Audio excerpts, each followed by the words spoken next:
Serra do Suído. É como todas as serras de Galicia, pero onde está secada aí un pouquinho máis. Destacan os topos, as formacións rocosas que a veces recordan figuras ou incluso, mira, e aquí ao lado, esta pequeniña que xa se xoga co sentido do equilibrio, verdad? Que dá a sensación de que se vou aí son capaz de guindala monta máis. Non sei onde está, que o mellor ese produto de erosión costou centos ou miles de anos, non vai a, tampouco son aquí nada para ir a joder o que a natureza por tanto tempo. Non cada un que o pensa, pero non facer nada deso, que as cousas xa se destrajan sobre miles de anos. Estamos no Conto Pinguela. Viñamos aquí o sitio porque nas terras da Graña, donde hoxe estamos, no Suído, conta a lenda que nunha formación rochosa que hai aí mismo, hai escondido un tesouro no que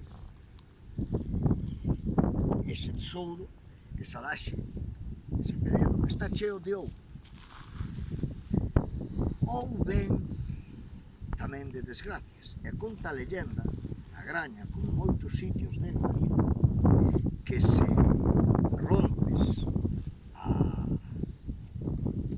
laxe e a rompes polo sitio adecuado, os 7 pueblos que rodean o lugar se volverán inmensamente ricos.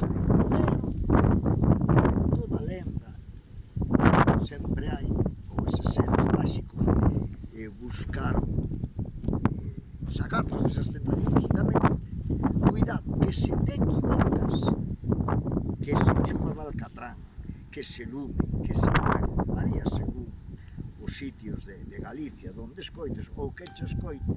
Neste caso nos contaron que todo tipo de desgracias caerían as 7 mares que rodean o lugar.